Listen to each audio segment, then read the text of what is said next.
Happy holidays of all kinds, everyone, and welcome to my still annual tradition of making a Christmas special with an increasingly far-fetched and meaningless title.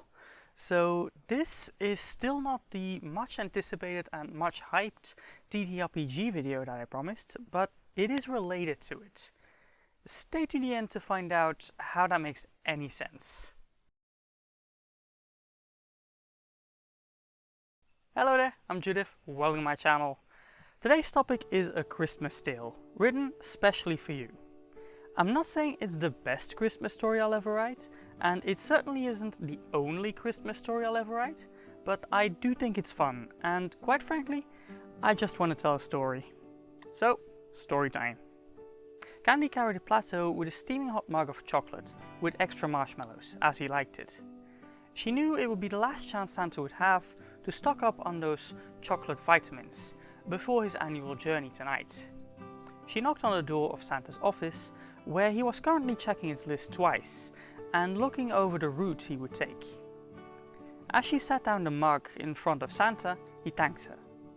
He took a sip and closed his eyes to enjoy the taste. It was then that they heard the singing. Santa opened his window to see a large group of elves singing in the courtyard. This was in itself not that weird. Elves like to sing, after all, but never unannounced, and certainly not on the busiest night of the year.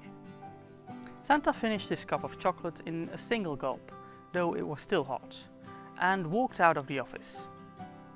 Candy wanted to follow him to find out what was going on, but she had work to do. She collected the now empty mug and went back to the kitchen. As she made her way through the halls of Christmas House, she could still hear the singing. It sounded like a Christmas carol, but not one that she knew. And Candy knew just about every Christmas carol ever written. In the kitchen, she quickly washed the mug, hoping she might get to the courtyard soon and learn what all this was about. Faster than she had ever washed it before, she got the mug clean and returned it to its place on the shelf. Candy was still drying her hands on her apron as she left the kitchen and made her way to the courtyard of Christmas House. She tried not to draw attention to herself as she approached the group. The leader of the group looked at her, but quickly returned her focus to Santa, who stood opposite her. Candy recognized the lead singer. Her name was Carol, and she played the fiddle for Candy's little group of singers. Usually she would dance to the tunes as well, like a ballerina or a fairy. But today, Carol was not dancing. She was singing passionately, her gaze pointed towards Santa. And suddenly, the lyrics started to get through to Candy, and she remembered that Carol was also the master of the Elven Guild. They were the ones in charge of the welfare of Santa's working elves, and according to the lyrics, they had decided to go on strike tonight, on Christmas Eve. Carol sure knew how to get Santa's attention. As the final note of the song reverberated through the courtyard, the elves took a bow. With a curtsy, Carol announced that they had requests and that they were eager to come to an agreement soon, so that they might get back to work in time for the Christmas Eve round. Santa sighed, visibly annoyed by the unexpected hurdle. Nevertheless, he invited them inside to talk it over. He ordered Candy to get the elves installed in the dining hall. But Carol reminded them that Candy was a member of the Elven Guild, so strictly speaking, she should join the strike. Candy stayed silent for a moment, suddenly overtaken by doubts. She liked working for Mr. Claus, and she had never considered him a bad employer in any way. At the same time, she wanted to support her fellow elves. If the toy makers believed that they deserved a better employment deal, Candy wanted to support them. Candy was frozen, torn about what she had to do. After what felt like hours of awkward silence, Carol said that it would be acceptable if Candy did come to assist, but not as Santa's employee, but as a member of the guild, aiding in the negotiations. Her heart beating nervously, Candy nodded and led the delegates of the guild into Christmas House. They took place on one side of the dinner table. Santa sat on the other. Candy felt very weird sitting across Santa like this. She had always gotten along well with the old man, and she feared that this would forever change that.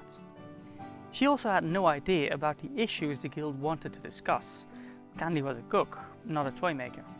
Candy wasn't sure the negotiations were going well. While Santa did not deny the issues Carol raised, he also said it would be impossible to resolve them before Christmas. Carol in turn replied that there would be no Christmas Eve round then.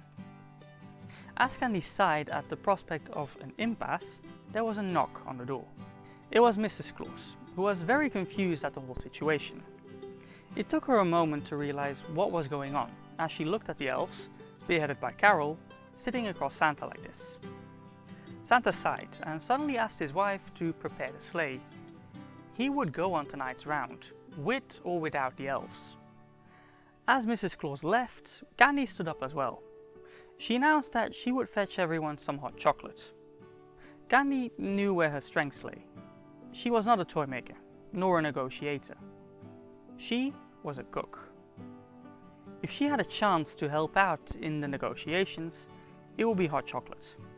It took Candy a bit longer than usual to prepare all her cups of chocolate. Perhaps it was because she had never made quite this many of them at a time before. Perhaps it was because she needed a moment to regain her energy after the stress of the negotiations. Or perhaps it was because she was distracted by the voices outside. A quick glimpse at the courtyard as the milk was heating up told her that it was Mrs. Claus trying to prepare the sleigh. Luckily, there were elves around who assisted her, with advice at first, but then with actions as well. Not because it was their job, but for the joy of Christmas. The milk was warm, so Candy returned to the mugs. With a plateau full of smoking hot chocolate drinks and a bowl of cookies for good measure, she returned to the dining hall.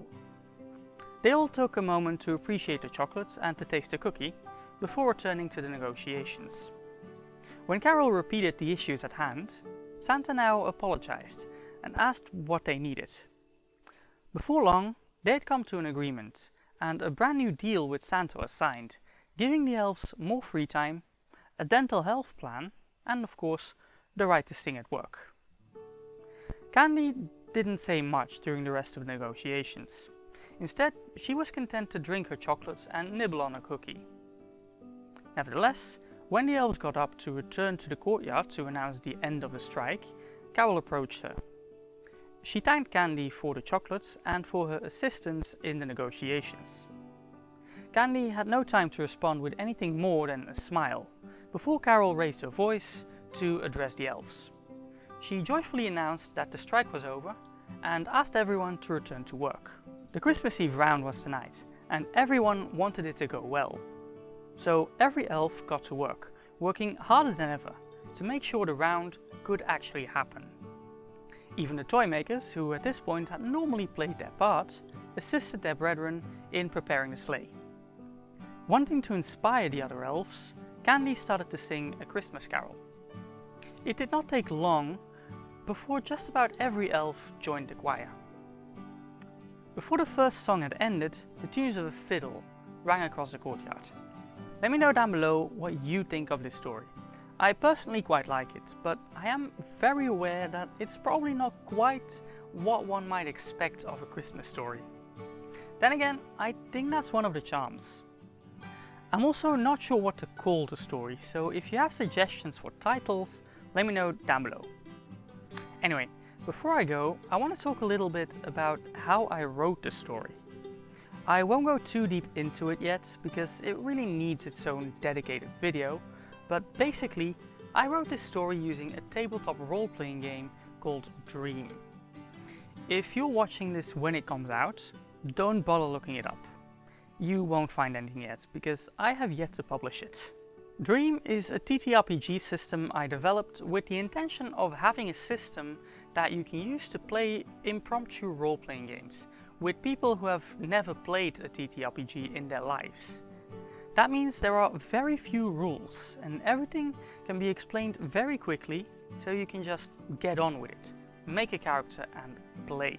Because it's designed to be impromptu, at least as an option, There's also some mechanics that you can use to replace the Game Master's preparations.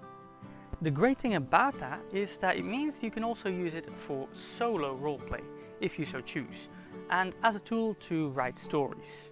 And this is a little bit of a combination of those last two. I wanted to write a Christmas story that wouldn't be too long for a YouTube video, so I did exercise some authorial control in this case. But I did also have character sheets for the main characters, and I made the appropriate checks for them. Which is why things may sometimes be a little bit weird. So if this is something that interests you, definitely stay tuned, because in the next video I'm going to explain everything you need to know about Dream. I've been working on this for a while now, so I'm very excited about releasing it into the world. I just want to actually playtest it with other people before I finish the rules and the manual, because of course there's a manual. So stay tuned for that. For now, Merry Christmas, Happy New Year, and jolly holidays of all kinds.